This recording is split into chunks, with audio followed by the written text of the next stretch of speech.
السلام عليكم ورحمة الله وبركاته. تعرف المعاليك. مستشار أسامة محمد أحمد الفكري، استئناف جنوب القاهرة. اهلا وسهلا معايا مستشار. حضرتك ايه رايك في انتخابات جمعيه الاسكان ومسيره القادم ان شاء الله؟ ممتازة طبعا، وتجديد دم للجمعية، وإن شاء الله نحسبهم جميعا. سبب ايه؟ ايه راي معاليك في اسماء المرشحين ان شاء الله الموجود في جمعيه الاسكان جمعيه الاسكان؟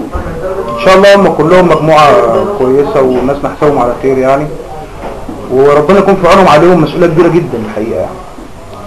هو المشروع المدير الاسكان بقاله 9 سنين للاسف، بقاله 10 سنين او 10 سنين 10 سنين والى الان وناس حطت فلوسها في الجمعيه دي، في ناس ماتت يمكن كمان بالفعل، ولحد النهارده مفيش حاجه ومفيش جديد.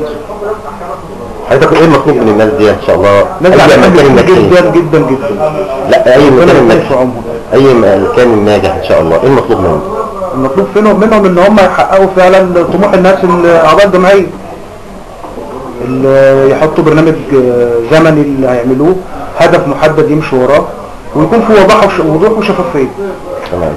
حضرتك شايف ان جميع الاعضاء ان شاء الله التسعه يعني وجميع الاعضاء المرشحين، حضرتك شايف ان شاء الله يعني ان فعلا هيقوموا بهذا الامل والطموح للاعضاء؟ ان شاء الله نحسبهم كلهم على هذا المنوال يعني، ويكونوا يحققوا يعني جزء كبير من اللي فات الناس قبل كده. ال10 سنين اللي احنا اللي فاتت دي ما عملناش فيها اي حاجه.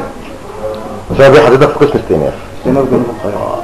انما العلم ان هناك زميل فاضل ان شاء الله اسمه الغرباوي موجود في قسم الاستئناف، ده مترشح طبعا. ماذا تعرف عن احمد ايه؟ احمد بالغرباوي يعني علاقتي بيه في العمل، هو انسان منضبط جدا، هو مثال العضو المنضبط الحقيقه. اولا هو راجل مواعيده بيرفكت، شغله ممتاز، اخلاقياته عاليه جدا، ومش عايز يعني اقول بقى يعني ايه احسن حد يفتكر ان احنا عشان اصحاب انا بقول للناس دعايه خاصه لاحمد بالغرباوي. احمد بالغرباوي الحقيقه يعني راجل شفاف للغايه، ويا ريت يعني ربنا يوفقه، هيكون مكسب كبير للجمعيه. سماته الشخصيه لاحمد بيه مثلا، هل بيتقبل الراي الاخر، بيستمع ليك، صاحب قرار، صاحب فكر؟ طبعا وبيتناقش مع الناس كلها. انا كان ليا بعض التعليقات على افكار ليه كان في حلقه قبل كده معاك. الراجل بياخد ويدي ويتكلم، ممتاز الحقيقه. في ناس تانية هو بيقولش غير الصح ومش عايز يسمع اي حد تاني غير كلامه وكلام الناس اللي بتأيده، انما احمد بالغرباوي لا، بيستمع طبعا. طبعا احمد بالغرباوي عنده كده ملكيه يعني الملكه ان هو ممكن يتعامل مع الاخرين مع اي افكار اخرى. احمد بالغرباوي عشان يعني اكون صريح معاك، لو ما حدش بنفسه في الجمعيه هو اول واحد هيقصي نفسه منه، مش هيستنى ما احنا نيجي نحاسبه ونقول له انت ما عملتش حاجه. طب والامانه؟ امانه ايه؟ الاعضاء مديها له، لو ان شاء الله لو في حاله نجاحه فالاعضاء مديها له امانه طبعا زي طبعا، وامانه ثقيله كمان ان شاء الله. هو قدها، هو مطلوب منه يحارب، هو مش مطلوب منه لا هو قدها. لا ده انا بقول لك، ده لو لا قدر الله هو مش قدها. تمام. انا بقول للناس ان هو مش هيكابر عشان يبقى عضو مجلس اداره الجمعيه زي العهود اللي قبل كده يعني. تمام. كان واحد بياخدها وجهه اجتماعيه او خدمات شخصيه او علاقات عامه. احمد بالغرباوي في ناس كتيره جدا ما تعرفش عنه يعني اي حاجه الا الناس المقربين منه او دفعته او الى اخره. ليه هو كده منطوي على نفسه؟ يعني هو ده طبع احمد بالغرباوي، ان هو يعني ده انسان دقيق جدا في عمله، ياخد باله جدا من بيته، وان شاء الله هيكون مع الجمعيه بنفس النهج يعني. ان شاء الله هيكون اضافه كبيره جدا للجمعيه ومكسب كبير، وربنا يوفقه ان شاء الله. ان شاء الله. حضرتك من وجهه نظرك كده، هل شايف ان ما يحدث في مصر عموما هو بيحدث في الهيئه؟ طبعا نموذج صغير من البلد واللي بيحصل فيها واللي بيحصل في البلد، والسياسه والانتخابات، كل حاجه واللي بيحصل في البلد. هنشوف انتخابات النادي، نظام برضه معارض ليه، عايز يبقى مجرد ان هو يظهر مش اكتر، وعايز ياخد كرسي وخلاص، وعايز يتسلط على الاضواء وخلاص.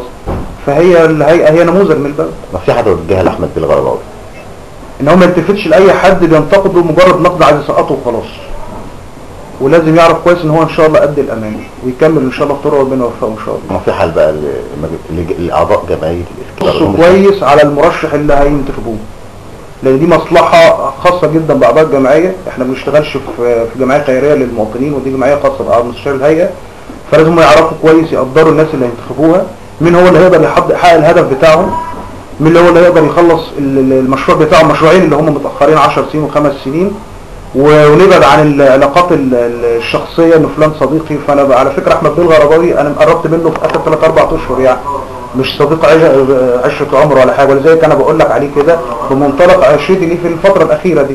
انما وفي ناس في مرشحين اخرين اصدقاء لي وممكن اكون ما بايدهمش، فلازم نعرف كويس احنا بندي صوتنا لمين، مين هو اللي هيقدر يدينا حقنا اللي كان ضاع بقى 10 سنين مبقاش نتكلم. شكرا يا شباب. تعرف المعركة ايه؟ ربيع محمود، قسم استئناف في القاهرة. اهلا وسهلا حضرتك. حضرتك ايه رايك في ان شاء الله انتخابات جمعية الاسكان يوم السبت القادم؟ ده على ما اعتقد ان هو حلم طال انتظاره، لانه من جمعية الاسكان من بداية عمل الجمعية وبداية انشاء الجمعية من 2002 وجه مشروع الاسكان بتاع مدينة نصر، تشكيل مجلس إدارة، ما فيش حاجة تمت إنجاز على أرض الواقع، تمام.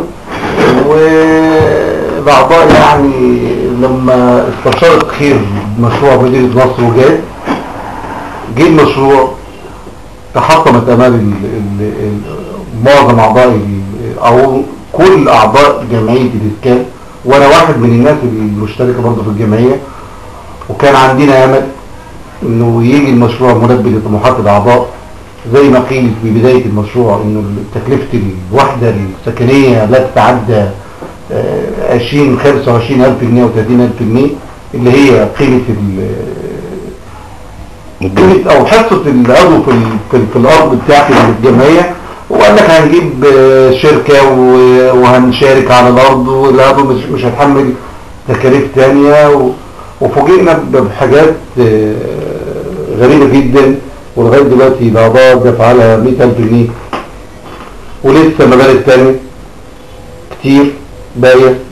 وفوق ده كله واقول الاعضاء مش عارفة حتى يعني من بداية المشروع تكلفة الواحدة قد ايه.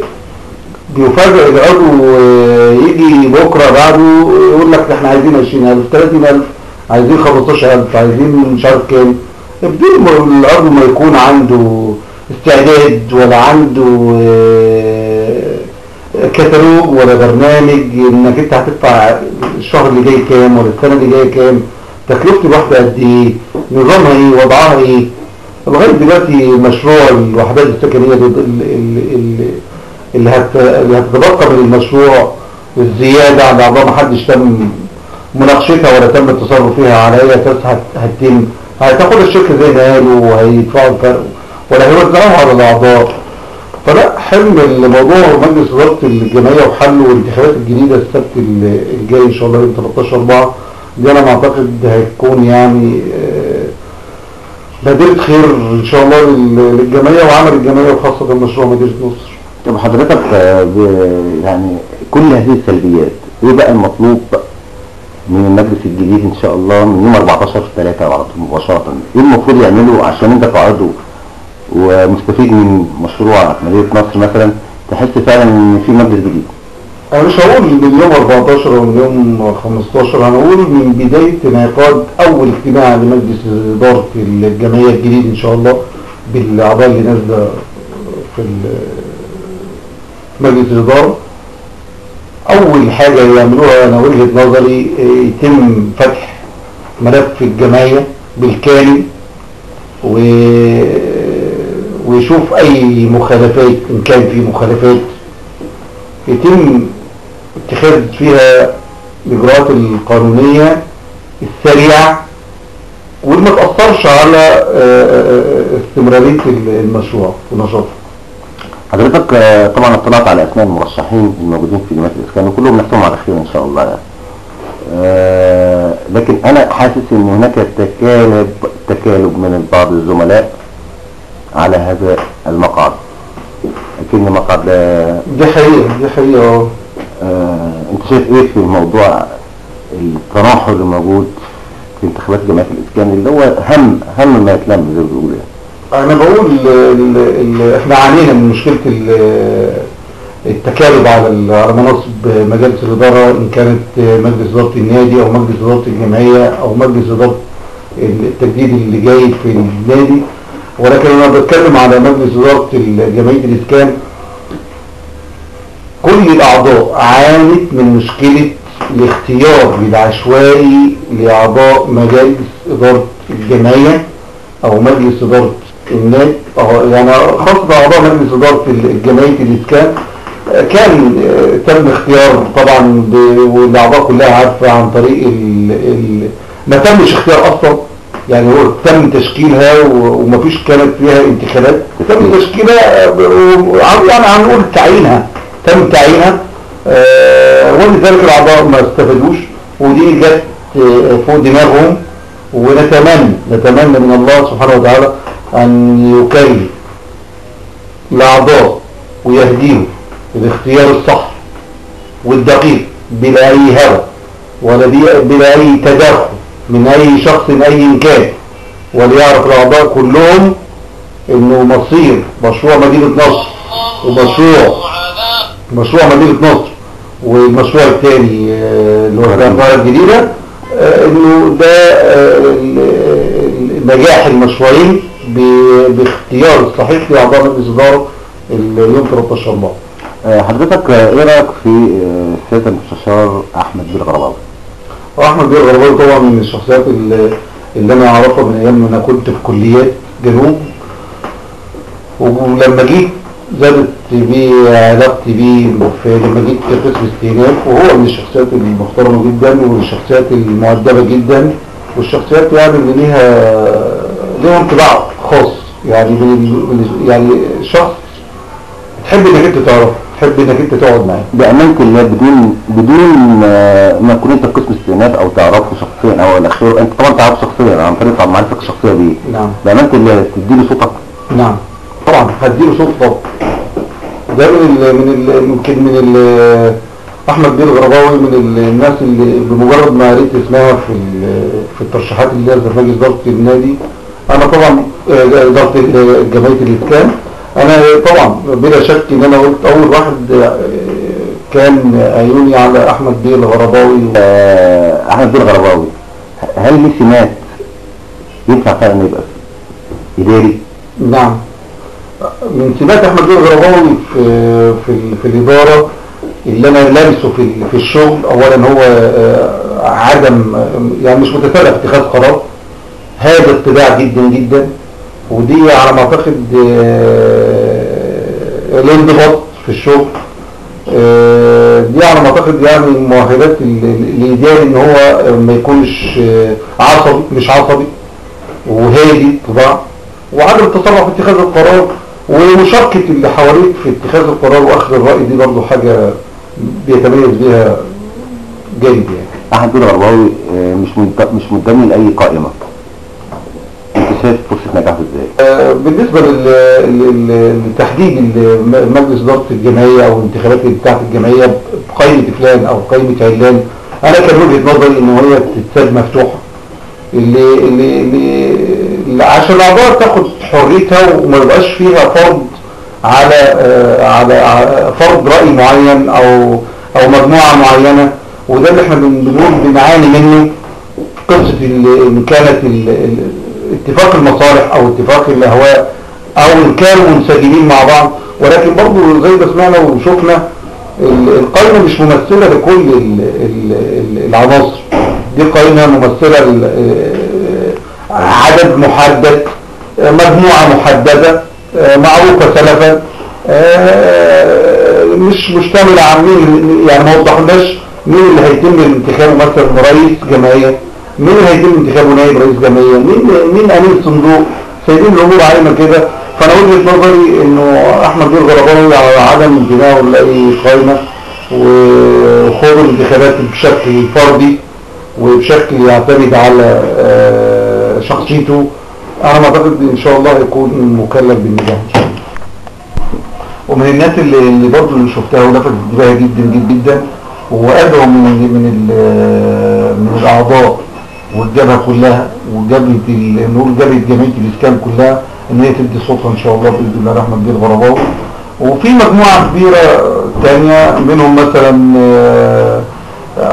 يعني انا مش هقول رئيس او رئيس جمعيه، ولكن لو كان عضو في الجمعيه انا شايف ان هو هيفيد كتير الاعضاء. محمود هشام ده من الشخصيات الممتازه جدا، وراجل حبوب امور مع اي حد تعامل معاه وشافه، وكان لينا سبق التعامل معاه برضه في جمعيه اسكان قبل كده، ويعني يعني كان لا يكل جهدا ان هو يبذل قصارى جهده ان هو يخدم الاعضاء. وفي مشاريع كتير جدا سعى اليها وجاب كتير مقابر في الجيزه والقاهره، وجاب برضه ارض في مدينه 6 اكتوبر كمان للاعضاء، وتم فعلا اتخاذ فيها خطوات ايجابيه جدا. من الشخصيات الممتازه. انا بقول لكل عضو من اعضاء الجمعيه يبحث عن السيره الذاتيه لجميع المرشحين عشان يختار صح. نصيحه لاعضاء الجمعيه وانا بقول لكل عضو من في جمعيه الاسكان ان هو يبص وينظر من 2002 وينظر ل9 سنين فاتت او 10 سنين فاتت لغايه دلوقتي للمشروع عشان يختار صح، وسيبك من الكلام اللي بيتقال فلان ادي فلان وما تديش فلان، بص على مصلحتك والسيره الذاتيه لكل مرشح فعلا قبل يوم الانتخاب، وما تنظرش لاي حاجه ثانيه، وربنا يوفق جميعا ان شاء الله. شكرا. طيب مين المرشحين يا محمد عبد العزيز؟ احمد باين. بتأيد مين تاني من المرشحين؟ هو احمد باين.